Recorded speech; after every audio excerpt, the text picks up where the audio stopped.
सिंह जी भी हमारे साथ जुड़ रहे हैं और किस तरह से देखते हैं मार्कंडेय सिंह जी को, जिस तरह से काफी प्रशंसा की है अभी। देखिए, श्री मार्कंडेय सिंह, ये बगल में जो फिजिक्स डिपार्टमेंट है, इसी से उन्होंने एमएससी प्रथम श्रेणी में उत्तीर्ण किया था। काशी हिंदू विश्वविद्यालय छात्र संघ के अध्यक्ष थे और भारतीय राजनीति में वो बिल्कुल फक्कड़ थे और कार्यकर्ताओं के ऊपर सर्वस्व न्यौछावर कर देने वाले थे। अगर मान लीजिए उनके पास 1000 रुपया है तो सब कार्यकर्ताओं में बंट गया, खिला दिया, पिला दिया। आगे कैसे जाना है इसकी उनको कहीं कोई परवाह नहीं रहती थी और पूरे देश में युवजन सभा के संगठन को उन्होंने फैलाने का, बनाने का काम किया था। समाजवादी चिंतन धारा, लोहिया की विचारधारा, राजनारायण की विचारधारा के वो पक्के अनुयायी थे और इस विचारधारा के लोगों को पूरे देश में पैदा किया। उनके बनाए गए कार्यकर्ता, जैसे मैं एक उदाहरण दे रहा हूं, बिहार के मुख्यमंत्री श्री नीतीश कुमार। नीतीश कुमार इंजीनियरिंग के पटना इंजीनियरिंग कॉलेज के छात्र थे, हॉस्टल के कमरे में थे।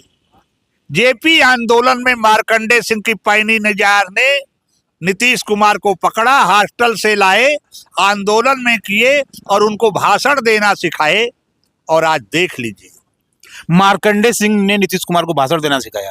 यस, बिहार के मुख्यमंत्री जी। हॉस्टल कम भाई, एक इंजीनियरिंग का लड़का जो सीधे सीधे कमरे से निकल के आ रहा है।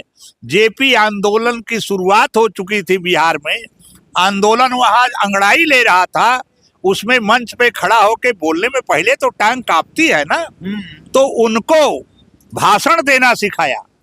और आज बीजेपी के साथ रहकर भी सेकुलरिज्म के मूल्यों से नीतीश कुमार ने समझौता नहीं किया। आज भी बिहार का मुसलमान को नीतीश कुमार पर भरोसा रहता है।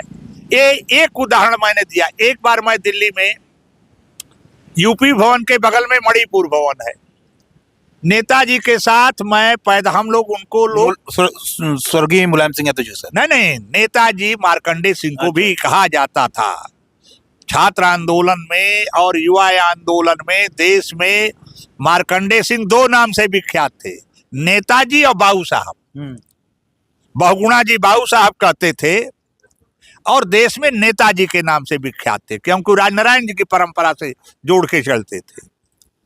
तो एक मुख्यमंत्री की गाड़ी बगल में रुकी और गाड़ी से उतरा, कहा नेताजी आइए चलिए, ले गया अपने कमरे पर, पता लगा कि ये मणिपुर का मुख्यमंत्री है। तो उसको उन्होंने 78 में युवा जनता ज्वाइन करा के राजनीति सिखाया, उसको टिकट दिलवाया, विधायक बनवाया और वो असम का और मणिपुर का मुख्यमंत्री बन गया। तो पूरे देश में उनकी एक शिष्य परंपरा थी। किंग मेकर की भूमिका में कहा जा सकता है। अपने आप को कभी किंग मेकर वो मानते नहीं थे, वो साथी की भूमिका में रहते थे, सहयोगी की भूमिका में रहते थे।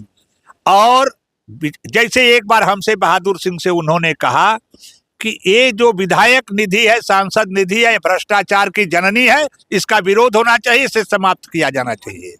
हम लोग इसके खिलाफ लंका गेट पर सभा की। आज विधायक निधि, सांसद निधि, सांसदों विधायकों को भ्रष्ट करने का सबसे आसान तरीका है। यही से भ्रष्टाचार में डूबते हैं, फिर आकंठ भ्रष्टाचार में डूबकर समाप्त हो जाते हैं। तो कुछ बुनियादी मुद्दों को भी वो पकड़ते थे। ऐसे मार्कंडेय सिंह जी के याद में कल उनके याद में स्मृति व्याख्यान माला है और वो गंगापुर के पास है, जो हाँ बनारस हिंदू विश्वविद्यालय के पूर्व छात्र लेफ्टिनेंट गवर्नर जम्मू कश्मीर मनोज सिन्हा रहेंगे, प्रोफेसर हरकेश सिंह रहेंगे, अनिरुद्ध नारायण सिंह रहेंगे, डॉक्टर बहादुर सिंह यादव रहेंगे और मेरे जैसे भी मार्कंडेय सिंह के अनुयायी उपस्थित रहेंगे। मनोज सिन्हा जी भी कल आ रहे हैं, एलजी साहब आ रहे हैं। मनोज सिन्हा एलजी के कैपेसिटी में नहीं आ रहे, भाजपा के कैपेसिटी में नहीं आ रहे, बीएचयू छात्र संघ के अध्यक्ष और मार्कंडेय सिंह के जूनियर के नाते आ रहे हैं। पहले से स्पष्ट किया जाए।